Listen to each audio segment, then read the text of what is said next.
Hello and welcome back, and today I want to talk about the brand new LockerStor 2 from Asustor, otherwise known as the AS66 series. This is the newest generation of 2-bay NASes. Now, before we go any further, I want to make it abundantly clear, this is not a replacement for the Nimbustor 2. A number of you, when I first talked about this device, were like, wait, the Nimbustor 2's game over? And it really isn't. This is another tier to their hardware portfolio, and what's really interesting about this is it has brought a number of the hardware features of the likes of Synology and QNAP. I know, subtle plug up there, right? And a lot of the software features of those two brands and melded it into this one solution. Now, it is, of course, a little bit more expensive than Nimbustor because of what you're getting, arriving at about 420 to 430 quid. But this device does bring a heck of a lot to the table in terms of hardware and software, and in today's video we're going to talk about it. It's an unboxing video, hopefully already live over at Span TV, where you can see me taking this out of a box, but let me save you the trouble. Open it up. Inside there we have got two Cat cables, Cat 5e, so they're supportive of both 1 GBE and a 2.5 GBE of this device. We've got screws, 2.5 inch and 3.5 inch for the hard drives. We have a cable clip for attaching and making sure that some of the cables don't come out. Got a UK mains lead because this is an external PSU, and we have got said external PSU, and I'm sure there's lots of information on screen there. On top of that, we've got the quick start installation guide, and that's ultimately it. Those are your accessories. Now I say that's it. It's, you know, fairly standard. Apart from the storage media, this is kind of what you'd expect a device like this to arrive with.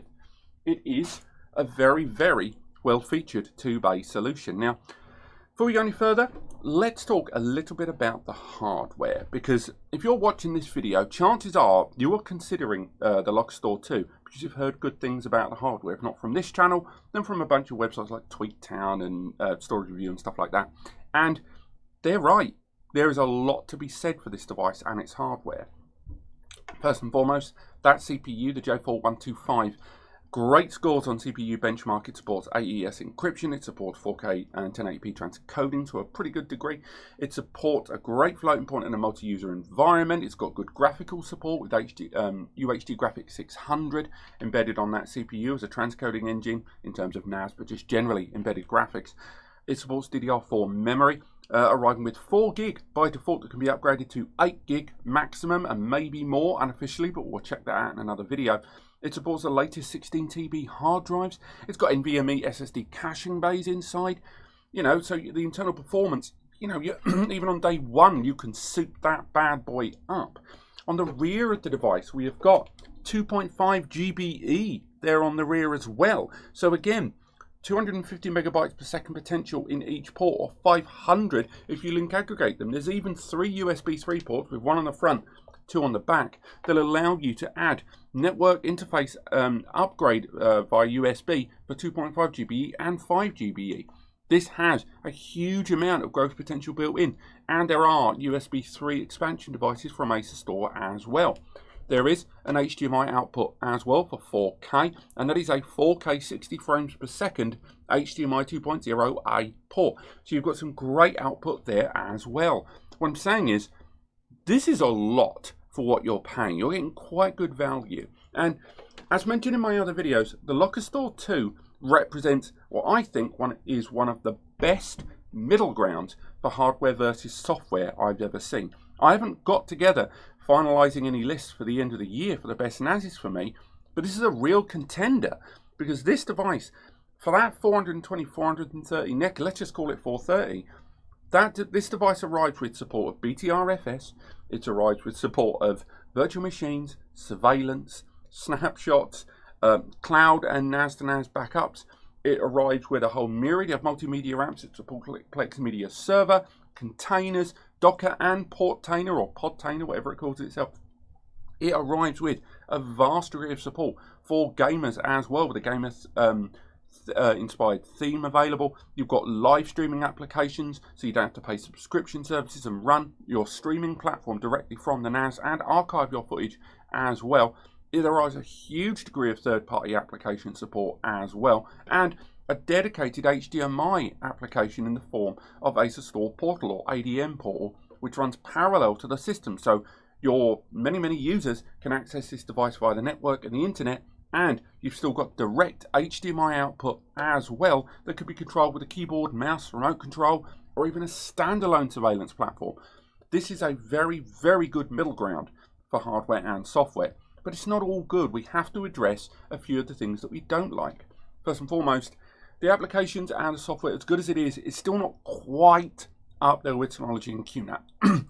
Those two companies, arguably bigger in the world of NAS, have thrown a lot more money at these sort of things. Whereas Asustor, they're still trying to find that 50-50 middle ground. And I think for the most part are succeeding. But if you're going into this for software only, you might come away a little bit underwhelmed. Not a lot, but just a little. They've made huge steps over what it was. And one of my earliest complaints about the Asustor platform was just the number of bloatware applications and the number of applications in third party of the HDMI port and this internal GUI from a web browser, or one of the many applications, was everything just felt a bit flaky, and that's kind of gone. That's all gone now. It feels a lot more rigid, a lot faster as well, and a lot more responsive than it was before. On top of that, that benefits of SSD caching internally, as well as improved external ports over 2.5 GBE and 5 GBE via link aggregation, means this device is providing you with some great internal performance speeds and some great external performance speeds. But with that, it does lead to my other criticism of this device: cooling. Now, this is something a lot of people just don't really think about when they're buying a NAS, but ventilation is incredibly important, and there is ventilation built into the front. If you have a look at the front of the device there, you can see those ventilation slots there built into the drive trays that we'll talk about in a bit. But there's no ventilation on the base, and there's one slit on the side of this metal chassis here. And now there is an active cooling fan on the rear that will increase and decrease its RPM as needed to improve the internal performance of the speed, but this is a 24/7 device, and I'm surprised there isn't a little bit more ventilation. You know, arguably they've done their temperature checks, they've done lots of heat sensitivity checks on this device, and I'm sure it's fine, but it's just one of those things that I always kind of look for in a NAS. The trays themselves are of a great quality. I will say that is another one of the things that I really like about this device. The build quality is great. It is sturdy, it feels solid. The back of it, all the ports are there, there's no cluttering. The trays, metal in design, lockable, spring-loaded trays, and it is metal through and through. The front panel's plastic, but the rest of it is pure metal all the way around. Now, yes, that is going to produce a little bit more noise when the device is in operation, which again, if you're in close proximity to this device, you may not be a fan of. But a lot of that noise is obviously going to be generated from the hard drive you use. It supports 16 TB drives, so you're looking at a maximum, currently, 32 terabytes of Seagate Ironwolf NAS hard drive with 18 TBs just around the corner. And that's without a RAID. If you go with a RAID 1, that's 16 TB. But more enterprise drives, they make a lot more clicks and whirs and hums. And although, you know, no NAS manufacturer can control that, a metal chassis with metal trays will generally make that noise just a little bit more evident. So that's probably my last criticism of this device, because the rest of it I genuinely love. There's even 3 years of warranty, which I consider the standard for a prosumer device. Anything less than 3 years, I'm wondering why is it less than 3 years. They've got rid of the LCD panel, but I can't really critique them for that because I really like it, but I know not everyone does. All the LEDs can be increased or decreased in their brightness. There's a one-touch copy button, something I always champion on the channel as one of the most rudimentary but incredibly useful ways to back up a NAS. You can upgrade that memory, as mentioned. You can upgrade the NVMEs. Actually, that is another criticism for me, and I know I'm very much in the minority. Not being able to use the NVMEs for raw storage is a bit of a bummer to me. Because if you've got improved network interface ports there and the ability to add further network ports with those USBs, hard drives, even 2 enterprise hard drives in like a RAID 0 or RAID 1 environment, you're not going to get more than about 300 megs at the very, very top in terms of performance.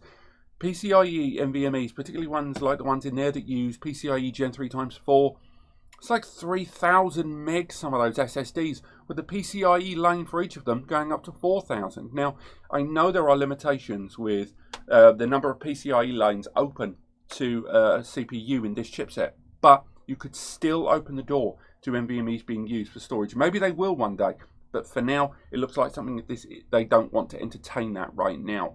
So apart from that, everything else about this device in terms of hardware really ticks the boxes for me. And although the software could do with a little bit more work there, and do check out my full software overview for ADM coming very, very soon on this particular device. Apart from that, I've got to say, this is a winner for me. And I think it does stand up incredibly well against the current leaders in 2Bs, the DS720 Plus from Synology and the TS253D from QNAP. And of course, we're going to be comparing them here on the channel within the next week or so, and of course NAS compares. But thank you so much for watching. I hope you guys have enjoyed this video. Click like if you did, click subscribe to learn more. And if there's stuff you want to know about this device, we will have one of these in the test area for a few weeks. So do let me know if there's certain things you want to know about the software and hardware. Maybe I can include those in a software review for you. But otherwise, thank you so much for watching, and I'll see you next time.